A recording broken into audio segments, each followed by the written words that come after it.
Student question number 4 का अब हम 6 पार्ट करने वाले हैं, जिसमें हमें एक प्रोग्रेशन दिया गया है। हमें बताना होगा कि क्या ये प्रोग्रेशन हमारा अर्थमेटिक प्रोग्रेशन है या नहीं। तो चलिए स्टूडेंट चेक करते हैं कि आपको जो प्रोग्रेशन दिया गया है क्या ये अर्थमेटिक प्रोग्रेशन है। इसके लिए स्टूडेंट आप सॉल्व डाल लीजिएगा और यहाँ पर डी की वैल्यूज को फाइंड कीजिएगा। डी हमारा कॉमन डिफरेंस होता है, जिसका फॉर्मूला होता है T2 माइनस T1। अब आप देखिएगा यहाँ जो टर्म 2 है आपकी वो है 0.22 और टर्म 1 जो है स्टूडेंट वो है आपकी 0.2।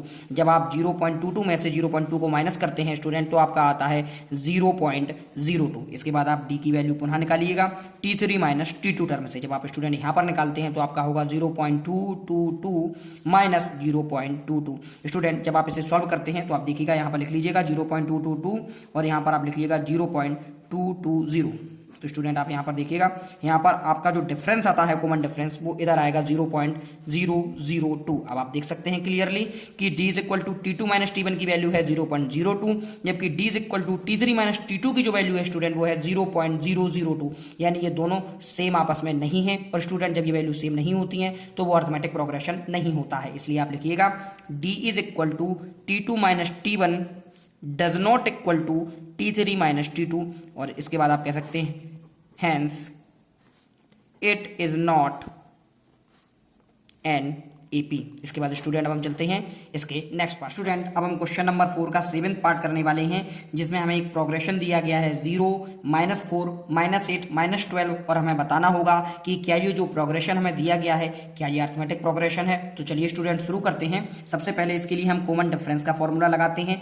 अगर हमारा कॉमन डिफरेंस सेम आता है तो हम कह देंगे कि हमारा जो दिया गया प्रोग्रेशन है ये अर्थमेटिक प्रोग्रेशन है। तो चलिए स्टूडेंट शुरू करते हैं। तो डी का फॉर्मूला होता है T2 माइनस T1। जो आपकी टर्म 2 है स्टूडेंट वो माइनस के 4 है, आप लिख लीजिएगा, माइनस का सिंबल लगाइएगा। टर्म 1 जो है आपकी वो 0 है, तो जब आप माइनस के 4 से 0 को सब्ट्रैक्ट करते हैं तो आपका स्टूडेंट -4 आता है। इसके बाद आप पुनः डी का फॉर्मूला लगाइएगा T3 माइनस T2। स्टूडेंट जो आपकी थर्ड टर्म है वो यहाँ पर -8 है और जो सेकंड टर्म है वो आपकी -4 है। तो आप इसे सॉल्व कीजिएगा।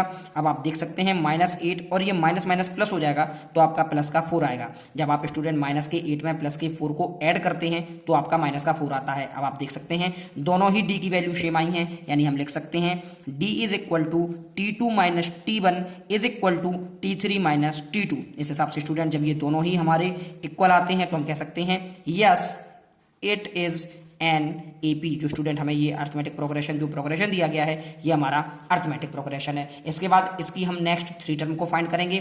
तो ये स्टूडेंट जो है ये हमारी फर्स्ट टर्म है, ये हमारी सेकंड टर्म है, ये हमारी थर्ड टर्म है और ये हमारी फोर्थ टर्म है। आप देख सकते हैं a plus D, a plus 2d, a plus 3d। इसके बाद स्टूडेंट जो हमें नेक्स्ट 3 टर्म्स फाइंड करनी होंगी वो होगी a plus 4d, a plus 5d और a प्लस 6d। तो आइए स्टूडेंट आगे वाली टर्मों को भी सॉल्व करते हैं। तो नेक्स्ट टर्म होगी a प्लस 4d। जो a की वैल्यू स्टूडेंट हमें क्वेश्चन में दी है वो है 0, आप लिख लीजिएगा, प्लस 4 इंटू डी की वैल्यू स्टूडेंट हमें माइनस की 4 फाइंड हुई है।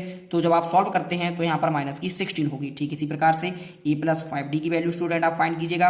तो a हम फिर से 0 रखेंगे, 5 इंटू माइनस के 4, 5 और माइनस के 4 को मल्टीपल करने पर स्टूडेंट हमें माइनस का 20 फाइंड होता है और जब हम माइनस के 20 में 0 को ऐड करेंगे तो माइनस का 20 ही आएगा। इस प्रकार से a प्लस 4d की वैल्यू -16, a प्लस 5d की वैल्यू -20 आती है। अब लास्ट टर्म जो हमें बतानी है जो थर्ड वाली वो है a प्लस 6d।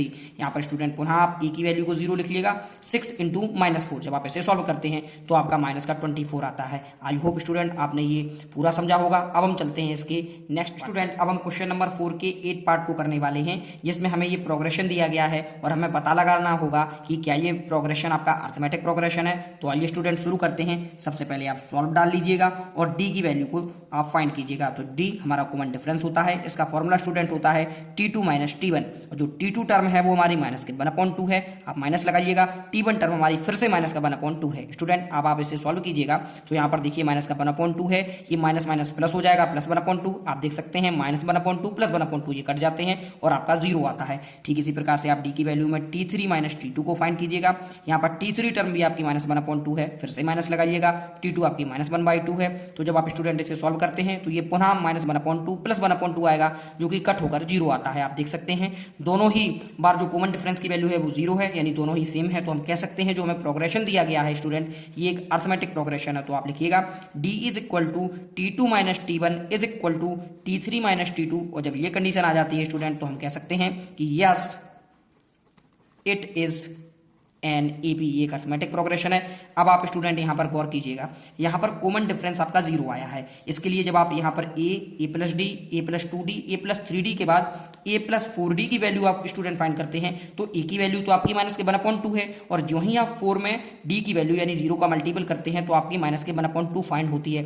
ठीक इसी प्रकार से जब स्टूडेंट आप ए प्लस 5d की वैल्यू निकालेंगे तभी आप ए की वैल्यू माइनस 1/2 लिखिएगा, 5 इंटू 0 कीजिएगा तो आपकी फिर से माइनस 1/2 आती है। ठीक इसी प्रकार से स्टूडेंट जब आप ए प्लस 6d की वैल्यू को फाइंड करते हैं तो आप यहाँ पर ए की वैल्यू पुट कीजिएगा और जो 6 इंटू 0 कीजिएगा, जिससे आपको फिर से माइनस के 1/2 वैल्यू ही फाइंड होती है। आई होप स्टूडेंट आप इस क्वेश्चन को भी समझे होंगे। अब हम चलते हैं इसके 9th पार्ट पर। स्टूडेंट अब हम क्वेश्चन नंबर 4 के 9th पार्ट को सॉल्व करने वाले हैं, जिसमें हमें यहाँ पर एक प्रोग्रेशन दिया गया है। हमें बताना होगा कि क्या ये अर्थमेटिक प्रोग्रेशन है, और यदि ये अर्थमेटिक प्रोग्रेशन होगा तो स्टूडेंट हमें इसकी नेक्स्ट 3 टर्म को भी फाइंड करना होगा। तो चलिए स्टूडेंट शुरू करते हैं और पता लगाते हैं कि क्या ये अर्थमेटिक प्रोग्रेशन है। इसके लिए आप कॉमन डिफरेंस को फाइंड कीजिएगा। तो डी का फॉर्मूला होता है स्टूडेंट T2 माइनस T1। जो T2 टर्म है आपकी वो 3 है, माइनस लगाइएगा, T1 टर्म आपकी 1 है, तो 3 में से जब 1 को आप सब्ट्रैक्ट करते हैं स्टूडेंट आपका 2 आता है। ठीक इसी प्रकार से स्टूडेंट आप डी का पुनः फॉर्मूला लगाइएगा T3 माइनस T2। जब आप स्टूडेंट इसका फॉर्मूला लगाते हैं तो जो T3 टर्म है आपकी वो है 9 और जो T2 टर्म है आपकी वो है 3। तो जब आप 9 से 3 को सब्ट्रैक्ट करते हैं तो 6 आता है। अब आप क्लियरली देख सकते हैं यहाँ T2 माइनस T1 की वैल्यू है -2 और T3 माइनस T2 की वैल्यू है 6, यानी ये दोनों ही वैल्यू आपस में सेम नहीं है।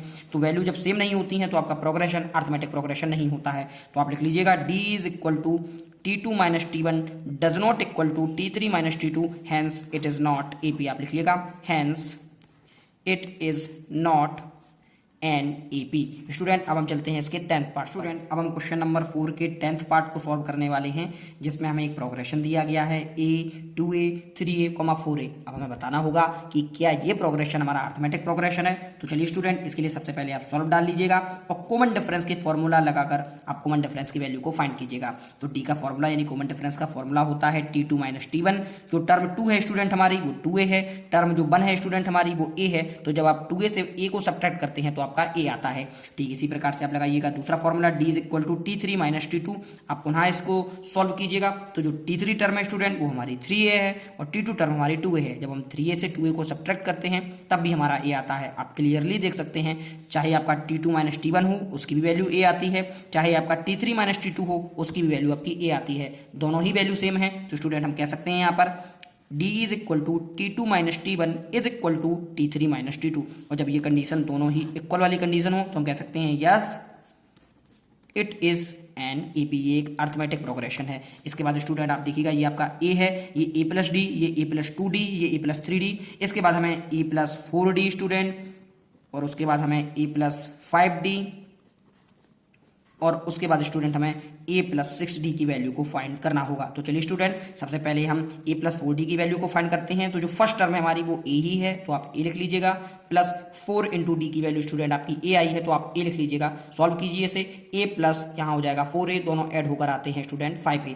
ठीक इसी प्रकार से A प्लस 5D की वैल्यू को स्टूडेंट जब आप फाइंड करते हैं तो आपका होगा A plus 5 into A is equal to A plus 5A, आपका हो जाएगा यहाँ पर 6A। ठीक इसी प्रकार से स्टूडेंट आप यहाँ पर कीजिएगा A प्लस 6 इंटू A, तो आपका होगा A प्लस 6A, तो आपका आ जाएगा 7A। इस प्रकार से स्टूडेंट आपकी ये जो टर्म है ये 5th टर्म है, ये 6th टर्म है और ये 7th टर्म आपकी फाइंड हो जाती है। आई होप आप समझे होंगे। अगर आपको कोई भी प्रॉब्लम लगी हो तो आप कमेंट बॉक्स के जरिए से पूछ सकते हैं। आपने ये वाला वीडियो भी पूरा देखा, इसके लिए बहुत बहुत धन्यवाद। Thank you.